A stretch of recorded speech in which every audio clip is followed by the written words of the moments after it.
or their management. The following program is paid for by Barbara Arnwine. The topics, views, and opinions expressed on the air and via all Igniting Change with Barbara Arnwine platforms by host Barbara Arnwine Esquire, guests, and supporters are their own and are independent of any organization, entity. Nothing said on the show or any of its platforms constitutes a client-attorney relationship or serves as legal advice counsel. No liability, explicit or implied, shall be extended to Igniting Change, its platforms, or the show's host. It's time now for Igniting Change, a weekly provocative and empowering program where you, the listener, can ignite change. Now here's your host, Barbara Arnwine. Get up, stand up. Good afternoon. Welcome to Igniting Change. Oh, we got a great show for you today because we're talking about important issues. Are you vote ready? We're about to have the closure of voter registration deadlines coming up next Monday in over 15 to 20 states. Are you ready, folks? We are going to also talk about Cincinnati and about the great programming we had in Cincinnati. We got some of those amazing leaders with us. We're going to talk about that. But our show, the predominant theme of our show today is looking at the hate crime. Why no prosecution? What in the world happened in Gettysburg? We're going to talk about that hate crime and what's happening on these college campuses and why isn't our society ready to handle those matters. But before we get into that, you know I got to bring up my mighty co-host who actually has developed most of today's show. I'm so grateful to him because as a former prosecutor, he definitely understands these hate crime issues so very well. You know who I'm talking about, the chair of the board, one of the most innovative lawyers in the country, none other than Daryl D. Jones. Hey, Daryl. Hey, Barbara, it must be Tuesday. It must be noon Eastern Standard Time because we're talking about igniting change. But, Barbara, my goodness, we're talking about igniting all kinds of change today on this show. First, let me say welcome to everyone to Fannie Lou Hamer Week. This is Fannie Lou Hamer Week. Fannie Lou Hamer's birthday is this week. And most importantly, all week long, we're going to be emphasizing to people the importance of checking your voting registration status. Go to vote.org or vote411.org and check your status. Be certain that you haven't been purged, removed, that is, from the voter rolls. That's so important to do. But, Barbara, as you've indicated, today's show is just going to be incredible. For those that did not know we were in Cincinnati, you're going to find out what the fire was like in Cincinnati as we went around to a couple of locations with some of the local organizers there to register folks to vote. And then, Barbara, as you've indicated, we're going to turn to Gettysburg College and what's happening there with the hate crime, with the what we're calling this show today, no prosecution. Black students' chest carved with an N-word? What? What you talking about? I can't wait till we dig into that part. All right, now. Well, that's amazing. Well, to start off the show, we have two amazing guests.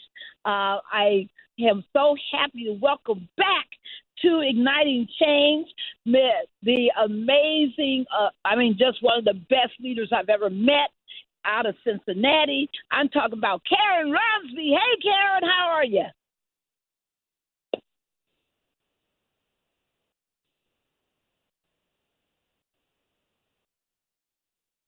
Oh, shoot. All right. So Karen Rumsby is not with us. Okay. The other person I want to check on is Jaimyce with us.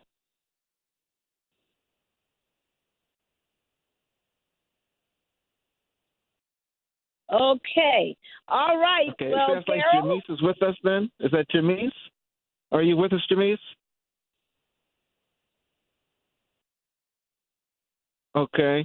Jaimyce, if you're there, you're on mute. All right. But Barbara, Cincinnati was something. I mean, just incredible. Right. TJC hit the ground with the I'll Rise and Vote concert series and activation. And wow, Barbara, I mean, we had a chance to go to two of the unhoused shelters, right? One for families and the other for men. It was just incredible, Barbara.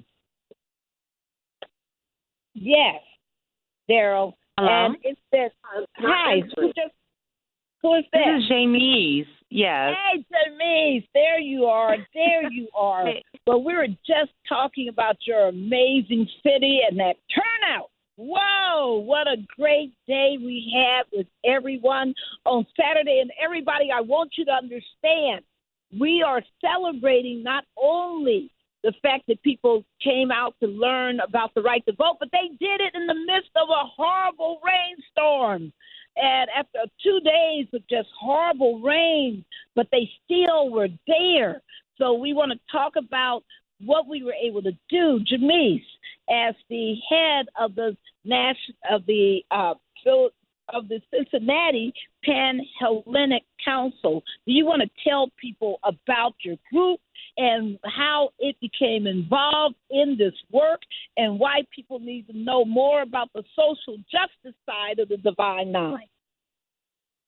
Yes, thank you, Barbara. So I am the current president of the National Pan-Hellenic Council of Greater Cincinnati, and for also known as the Divine Nine. We consist of 9 organizations, which are 5 fraternities and 4 sororities. As far as this work goes, voter registration, community, empowering the people, this is something that has been part of the fiber of each organization since its establishment. You know, these are some of the principles that we are founded on, just making sure that we get a voice, that we're fighting for freedom. So, you know, we're right at home with doing things like this. And we're always active in our community. So this was definitely a great event for us to be a part of. Yes. And Daryl, what people may not know is that what was unique about this activation in Cincinnati is that we focused on a community that most people never even think of, making sure they're registered and vote, and that is the homeless and unhoused community. As you said, Daryl, we went to 2 shelters and were able to pull off this amazing programming. And what people don't understand is that only of the millions of unhoused people in this country, an estimated 3.5 million, only 10% are registered to vote. The majority of these adults who are absolutely eligible to vote don't vote. Why was it important, Jaimyce, that we were focused on this community in particular, the homeless, unhoused community? So just to reiterate what you've already stated, Barbara, this is one of those communities that people don't tend to focus on. And outside of that, this particular community, for some reason, isn't often told that they still have rights. You know, You're still a person. You still can vote. Your situation doesn't determine your status.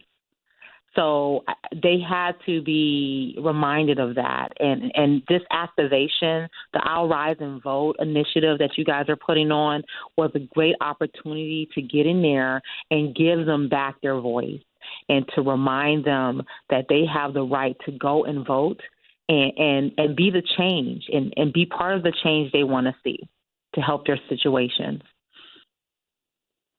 Well, and you're absolutely right there, Jaimyce. You know, one of the things that we say as we're going around on this All Rise and Vote tour and activation around the country, as a matter of fact, folks, if you're near Pittsburgh, get ready. We're headed there this weekend with the All Rise and Vote. But one of the things that we say, because we're with the National Coalition for Homelessness, that's one of our national partners, Jaimyce. One of the things we love to say is just because you lose your home doesn't mean you lose your vote.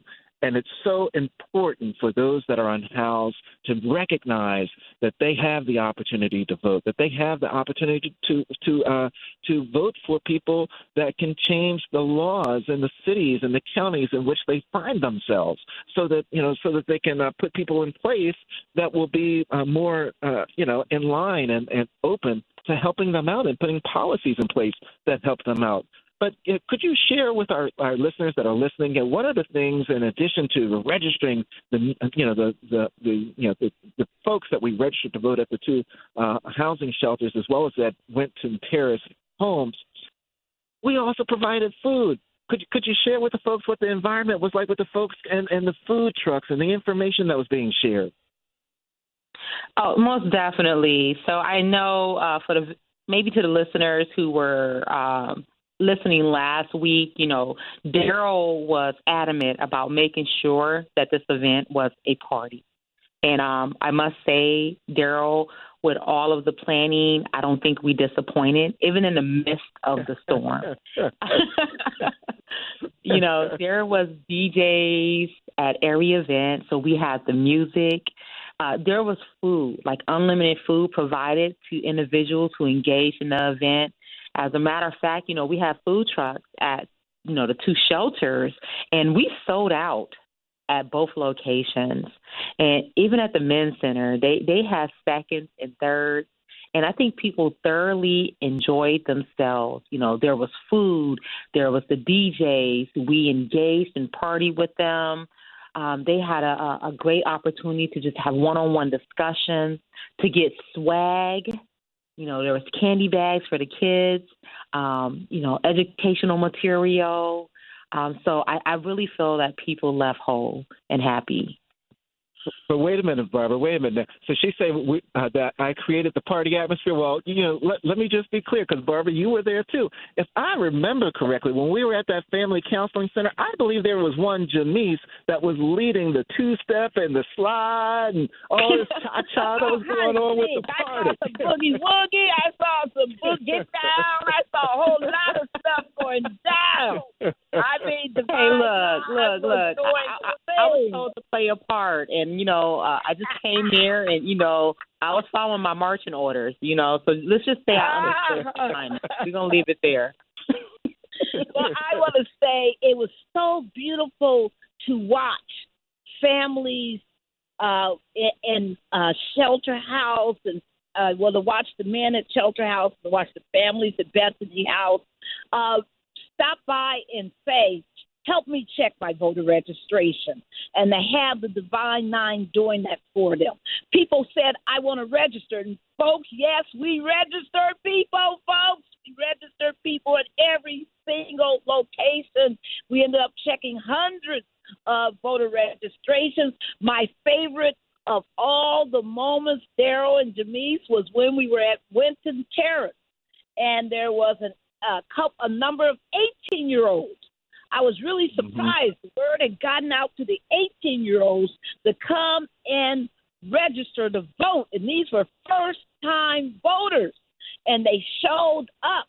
And I was just so thrilled. But I also my heart, was just moved to see the children who were marching in the streets saying that enough is enough. I want to grow up, about the violence in their community, and tying that naturally to the vote while they were walking around with their Protect Our Vote signs. It was moving, was it not, Daryl and Jaimyce?